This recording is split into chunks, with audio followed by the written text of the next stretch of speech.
जरा सोचिए, अगर मैं आपसे कहूं कि दुनिया में एक ऐसा समुदाय है जो खुद को भगवान कार्तिकेय का वंशज मानता है और अब पूरी दुनिया से अपने लिए एक नया हिंदू राष्ट्र मांग रहा है, तो आपके दिमाग में सबसे पहला सवाल क्या उठेगा? क्या सचमुच ऐसा मुमकिन है? यही है इस वीडियो का असली खेल, जहां हर जवाब के पीछे छुपा होगा एक और बड़ा सवाल। इराक और सीरिया की रेतीली जमीन पर बसे इन लोगों का इतिहास खून और जुल्म से रंगा है। 72 से ज्यादा बार इनका नरसंहार हुआ, बच्चों को छीन लिया गया और फिर भी ये मिटे नहीं। आज इन्हीं राखों से उठकर ये कहते हैं, हमें चाहिए अपना राष्ट्र कार्तिकेस्तान। अब जरा सोचिए, हिंदू, मुस्लिम, सिख, ईसाई, ये सब धर्म तो हमने बचपन से सुने हैं, लेकिन इस वीडियो में आप जानेंगे उस धर्म के बारे में जिसके बारे में स्कूल की किताबें भी चुप हैं। यही है क्योंकि ये कहानी वैसी नहीं जैसी आप रोज सुनते हैं। तो वादा है आपसे, अगर अभी रुके तो आप सिर्फ एक कहानी नहीं सुनेंगे, आप देखेंगे कि कैसे एक भूला बिसरा समुदाय अपनी पहचान को हिंदू संस्कृति से जोड़कर नया इतिहास लिखने चला है। और यकीन मानिए, इस वीडियो का हर सेकंड आपको और गहराई तक खींचेगा। कमेंट में अभी लिखो, ये वीडियो आपको कैसे मिली? क्या आपने खुद सर्च करके देखी या फिर अचानक स्क्रॉल करते करते आपके सामने आ गई और आपने क्लिक कर दिया? हमें भी जानना है कि YouTube हमारी आवाज आप तक किस रास्ते से पहुंचा रहा है।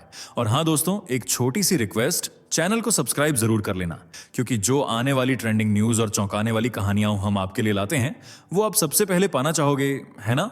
आपकी एक क्लिक हमें और भी मोटिवेशन देती है कि हम और धमाकेदार वीडियो आपके लिए बनाते रहें।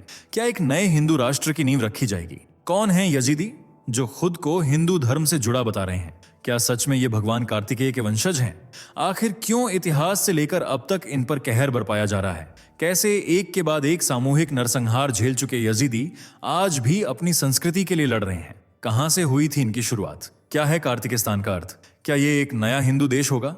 कौन है मिर्जा इस्माइल और ये क्या चाहते हैं? जानने के लिए वीडियो को अंत तक जरूर देखें। और अगर आप पहली बार चैनल से जुड़े हैं तो सब्सक्राइब करके बेल आइकन को प्रेस जरूर कर लें। हिंदू, मुस्लिम, सिख, ईसाई, यहूदी, जैन, पारसी और बौद्ध, ये तो वो धर्म हैं जो हमें रटे हुए हैं। लेकिन एक रिपोर्ट के अनुसार दुनिया में 4000 से 10,000 धर्म और धार्मिक समुदाय हैं, जिनमें से ज्यादातर के बारे में हमें खबर ही नहीं है। ऐसा ही एक गुमनाम समुदाय है यजीदी। इराक, सीरिया और तुर्की में हजारों साल से बसी वह कम्युनिटी जिनका इतिहास खून, दर्द और चीख पुकार से भरा हुआ है। ये इतिहास में 72 से भी ज्यादा बार नरसंहार का सामना कर चुके हैं। कभी तुर्की तो कभी इराक। कई देशों से निकले आतंकियों ने इन्हें जबरन इस्लाम कबूल करने को मजबूर किया, लेकिन यजीदी झुके नहीं और अपनी संस्कृति, अपने अस्तित्व को बचाकर रखा। इसके बाद आया साल 2013। Islamic State of Iraq and the Levant ने सीरिया और इराक के कई हिस्सों पर कब्जा करना शुरू कर दिया। इस्लामिकता फैलाने के चलते सीरियाई गृह युद्ध और इराकी राजनीतिक अस्थिरता का फायदा उठाकर इस्लामिक स्टेट ने सीरिया के उत्तर पूर्वी क्षेत्रों को अपने कब्जे में कर लिया। इनकी डिक्शनरी में इस्लाम के अलावा किसी भी धर्म के लिए जगह नहीं थी। जो भी उनके रास्ते में आता या अपना मुंह खोलता, उसका सर कलम कर दिया जाता। ऐसे में ISIL का यह काफिला यजीदियों के गांव सिंजर तक जा पहुंचा। उन्हें इस्लाम कबूल करने को कहा गया, लेकिन यजीदियों ने साफ इनकार कर दिया। इसके बाद सिंजर में हालात बेहद भयावह हो गए। पुरुषों और बच्चों को उनके परिवारों के सामने मार दिया गया, जबकि महिलाओं और छोटी बच्चियों के साथ गंभीर अत्याचार किए गए। इनमें कुछ बच्चियां 9 साल से भी कम उम्र की थीं, जिन्हें ऐसी परिस्थितियों का सामना करना पड़ा कि उन्हें जीवन से ज्यादा मृत्यु आसान लगने लगी। इन महिलाओं और बच्चियों को बंधक बनाकर रखा गया और कई मामलों में उनके साथ अमानवीय व्यवहार किया गया।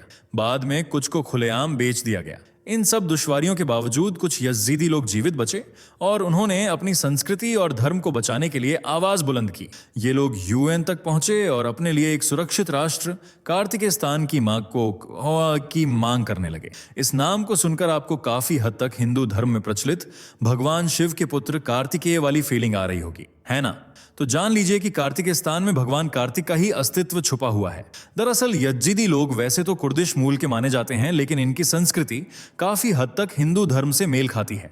ये प्रकृति के पूजक हैं और आत्मा मोक्ष का कॉन्सेप्ट भी समझते हैं। जबकि इनकी संस्कृति में यज्ञ, पुनर्जन्म, आरती, तिलक और अग्नि पूजा को भी महत्व दिया जाता है, जैसा कि हिंदू धर्म में दिया जाता है।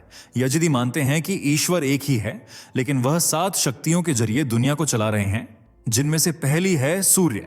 यजीदी भगवान शिव की पूजा करते हैं। ये लोग दिन में 3 बार सूर्य देव की उपासना करते हैं, सुबह, दोपहर और शाम को। इनका मानना है कि सूर्य के बिना हमारा अस्तित्व ही नहीं है, जबकि इनके सबसे शक्तिशाली और पूजनीय भगवान हैं। तौसी मालिक या मोर देवता।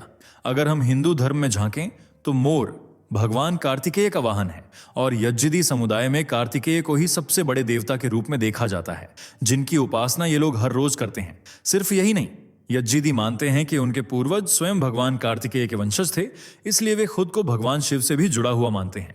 इराक में एक मंदिर भी है जिसे लालिश टेम्पल कहते हैं। यह उत्तरी इराक के निनवे मैदानों में एक पहाड़ी घाटी में स्थित है और यजिदी लोगों का प्रमुख धार्मिक स्थल है।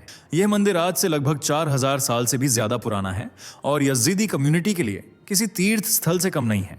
मंदिर की दीवारों पर एक तस्वीर बनी हुई है जिसमें एक हिंदू महिला साड़ी पहने, बालों में गजरा लगाए, भगवान कार्तिकेय की तरफ देख उनकी पूजा कर रही है। भारत के प्रमुख आध्यात्मिक गुरु श्री श्री रविशंकर भी जब लालिश टेम्पल में पहुंचे तो इस पेंटिंग को देखकर हैरान रह गए। उन्होंने यजीदियों से इसका कारण पूछा तो यजीदियों के लीडर मिर्जा इस्माइल ने गर्व से कहा कि वे भगवान कार्तिकेय के वंशज हैं, इसलिए यह तस्वीर यहाँ है। यह सुनकर हर कोई हैरान रह गया, क्योंकि 50 हमले झेलने के बाद भी बिना किसी सेना, बिना किसी धर्म ग्रंथ के उन्होंने अपनी संस्कृति, मान्यताओं और आस्था को बनाए रखा है, जो बहुत बड़ी बात है। और शायद इसी वजह से उनकी आस्था को कुचलने की एक नहीं, सैकड़ों बार कोशिशें हुई हैं, पर फिर भी यजीदियों ने अपना हौसला नहीं गंवाया और एक नई सोच के साथ एक नया देश बनाने की मांग उठाई। एक ऐसा देश जहां वे अपनी मर्जी के अनुसार जो चाहें वह कर सकें, जहां उन पर जुल्म ढाने वाला कोई ना हो, जहां वे सुरक्षित रहें और जहां उनका धर्म और संस्कृति जिंदा रह सके। और इसी सोच के साथ शुरू हुआ कार्तिकिस्तान का सफर, जिसके कर्ता धर्ता है मिर्जा इस्माइल। वे कहने को तो एक यजीदी हैं, लेकिन उनकी आत्मा सनातन से जुड़ी हुई है। उनका जन्म इराक में हुआ था और बचपन से ही उन्होंने यजीदियों के खिलाफ हो रहे अत्याचारों को देखा। वे अपने लोगों की जिंदगी को बदलना चाहते थे, इसलिए उन्होंने कलम से दोस्ती कर ली और पढ़ाई पूरी होने के बाद यजीदी ह्यूमन राइट्स ऑर्गेनाइजेशन की स्थापना की। इसी ऑर्गेनाइजेशन की मदद से उन्होंने यजीदियों की आवाज को यूनाइटेड नेशंस के मंच तक पहुंचाया। यजीदियों पर हो रहे अत्याचारों के बारे में यूरोपीय सदस्य देशों और कई वैश्विक मंचों पर बताया और अपनी संस्कृति को बचाए रखने के लिए पूरी दुनिया से मदद मांगी। इतना ही नहीं, वे कई बार भारत आए और यहां भी उन्होंने कई बार अपने दर्द को बयां किया। वो जहां जहां से भी गुजरे वहां वहां यजीदियों की बातें होने लगीं। लोग उनके बारे में सोचने लगे और 2013 से 2014 तक जो यजीदी केवल उत्तरी इराक, दक्षिण पूर्व तुर्की और उत्तरी सीरिया तक सीमित थे, वे अब दुनिया भर में पहचाने जाने लगे। इसी वक्त मिर्जा इस्माइल ने यजीदियों के लिए एक अलग राष्ट्र की मांग कर डाली, जिसका नाम वे कार्तिकेस्तान रखना चाहते हैं। और अब उनके इस देश के बारे में अंतर्राष्ट्रीय स्तर पर विचार होने लगा है। यूएन में भी कार्तिकेस्तान पर गहराई से सोचा जा रहा है, ताकि एक छोटे समुदाय की संस्कृति को हमेशा हमेशा के लिए खत्म होने से बचाया जा सके। लेकिन सवाल यह है कि यजीदियों को इस्लामिक स्टेट खत्म करना ही क्यों चाहता है? इनसे ऐसी कौन सी गलती हुई है जिसकी सजा ये हजारों सालों से भुगत रहे हैं? चलिए समझते हैं। यजीदियों की उत्पत्ति दोस्तों 11वीं सदी से मानी जाती है। कहते हैं कि इस शताब्दी में फारस, वर्तमान ईरान के आसपास के इलाकों में उमैया वंश हुआ करता था। इसी वंश के एक शासक ने यजीदी समूह की नींव रखी और फिर यजीदियों ने ईसाई, इस्लाम, हिंदू और अन्य धर्मों से कुछ कुछ रीतियां लेकर एक नए धर्म की स्थापना की, जिसे यजीदी ही कहा जाता है। इन्होंने बच्चों के धर्म संस्कार यानी बैप्टिज्म का रिवाज ईसाइयों से लिया, जबकि ये लोग खतना भी करते हैं और कुर्बानी भी, जो दोनों ही नियम इस्लाम से लिए गए हैं। वहीं सूर्य की उपासना और प्रकृति की पूजा करने की परंपरा हिंदू धर्म से आई है, जबकि कब्रों का मुख पूर्व की तरफ होना पारसियों से लिया गया है। ये लोग कुरान और बाइबल को भी मानते हैं, लेकिन अपने आप को हिंदू धर्म के खास करीब बताते हैं। अल्लाह या ईसा मसीह की जगह ये एक फरिश्ते की पूजा करते हैं, जिन्हें तौसी मालिक कहते हैं। जी हाँ, वही भगवान कार्तिकेय जिनका जिक्र हम ऊपर कर चुके हैं। यजीदियों का मानना है कि तौसी मालिक स्वर्ग से निकाले गए 7 फरिश्तों में से एक हैं, जिन्हें बाद में माफी मिल गई थी और स्वर्ग में लौटने की इजाजत भी दे दी गई थी। यजीदी दिन में लगभग 5 बार तौसी मालिक की पूजा करते हैं, जिन्हें शैतान भी कहा जाता है, जिसका अरबी में मतलब होता है शैतान। और बस यही शब्द उनकी जान का दुश्मन बन गया। उन्हें शैतान का उपासक माना जाने लगा। लोगों ने उन्हें अपवित्र और अशुभ समझना शुरू कर दिया। उन पर शैतान की पूजा के इल्जाम लगाए गए और उनके खिलाफ उत्पीड़न का सिलसिला शुरू हो गया। ऑटोमन साम्राज्य के शासन में ही उन्हें 70 से भी ज्यादा बार सामूहिक नरसंहार का सामना करना पड़ा। उन्हें जड़ से खत्म करने की जैसे मुहिम छेड़ दी गई थी, इसलिए यजीदियों को अपना ठिकाना बदलना पड़ा। वे बचकर भागे और ईरान से इराक, सीरिया और तुर्की में आकर बस गए। उत्तरी इराक के सिंजार में लगभग 7 लाख यजीदी रहा करते थे। वे शांति से अपनी जिंदगी गुजार रहे थे। न उन्हें बाहरी दुनिया से कोई मतलब था, न ही उनके खिलाफ लोगों की सोच से। इससे पता चलता है कि यजीदी कितने शांतिप्रिय हैं। खैर, 2003 तक सब कुछ सामान्य रहा, लेकिन फिर वक्त का पहिया घूम गया। इस साल अमेरिका ने एक ऑपरेशन चलाकर इराक में सद्दाम हुसैन का तख्ता पलट कर दिया और फिर वहां सिविल वॉर शुरू हो गया। अल कायदा और दूसरे इस्लामिक संगठन अमेरिका के खिलाफ खड़े हो गए।